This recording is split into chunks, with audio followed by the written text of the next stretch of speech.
අයිබන් යාළුවනේ සුබ දවසක්. පහුගිය දවස්වල මම වීඩියෝ කීපයක් කරා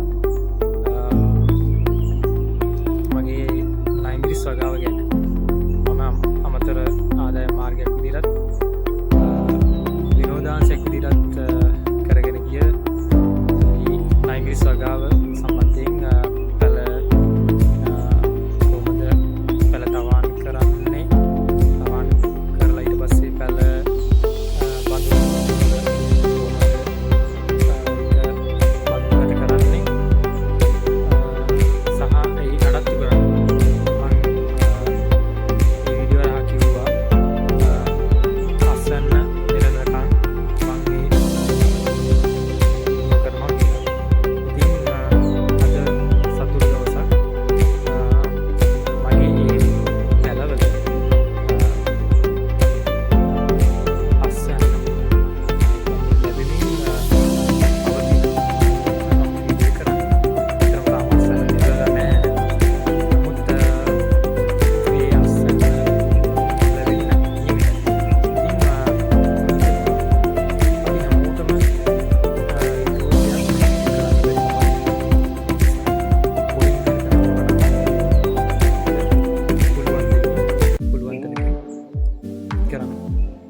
අමතර ආදායම් මාර්ගයක් වගේම ආර්ථිකයත් ශක්තිමත් කරන්න පුළුවන් අපට මේ වගේ වගා කටයුතුලින්.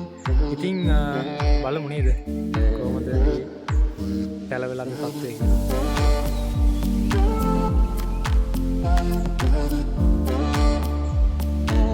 ඉතින් මේ යාළුවනේ මේ තියෙන්නේ එදා ඒ පුංචිර තිබුණ පැලවි යාකාට මංගලගෙන තියෙනවා. සතුටුයි වගේ දෙයක් කරන්න ලැබීම ගැන.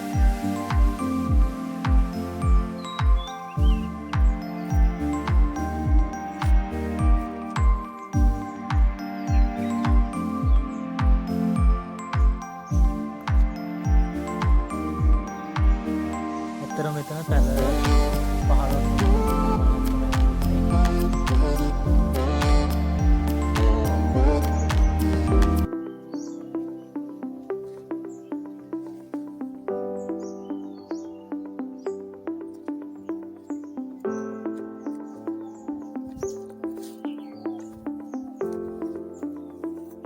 මේ තියෙන්නේ මේ පැල ටික.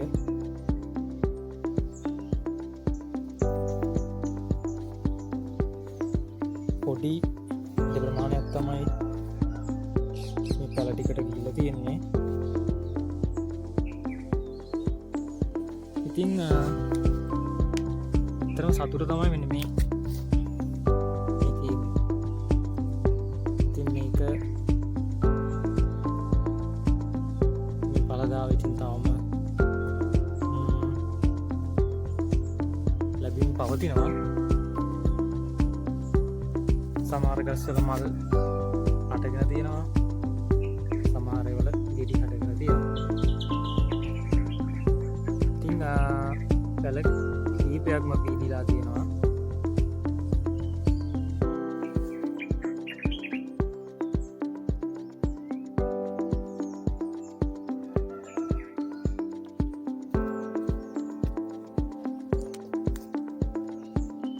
ඉතින් හිතනවා මං එදා කිව්වා වගේම මං වීඩියෝ එකක් අස්සන්න නෙරලකම්ම කියනවා කියලා. ඉතින් මට ඒක කරන්න පුළුවන් වුණා. දැනට තාම අස්සන්න ගත්තේ නැහැ. ඉතින් ඒක මට ඒකත් වීඩියෝ එකක් කරන්න පුළුවන් වේවි.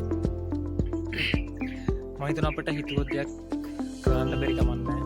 ඉතින් මේක රැකියාව කරන ගමන් අමතර ආදායම් මාර්ගයක් විදිහට තමයි කරේ. ඉතින් ඒකේ ප්‍රතිඵල තියෙනවා. තව පැල සකස් කරමින් ඉන්නවා. ඉතින් තවත් පැල ටිකක් රෝපණය කරන්න බලාපොරොත්තු වෙනවා. ඉතින් මේකට මේ පැලයක් මේ පැත්තට ගන්න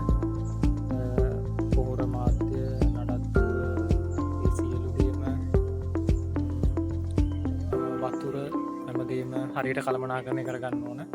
ඉතින් මුලින්ම පස් ජීවාණු වරණය කරලා ඒකට තවාන් කරපු පැල ටික ඉඳලා ජීවාණු කරණය කරලා ඊට පස්සේ ඒකට කැප්ටාන් දාලා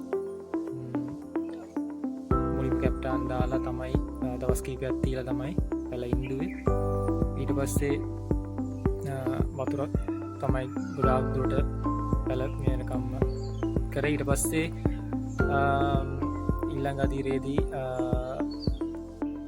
යාරමිලා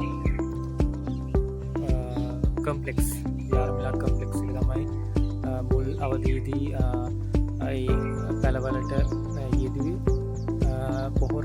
ඊට පස්සේ ඇල්බට් සොලූෂන් එක පොහොරක් විදිහට යෙදුවා, දියර පොහොරක් විදිහට. ඊට පස්සේ දැන් මේ ගස්වල මල් සහ පලාට වෙනවා. ඉතින් දැන් මේකට යොදන්න වෙන්නේ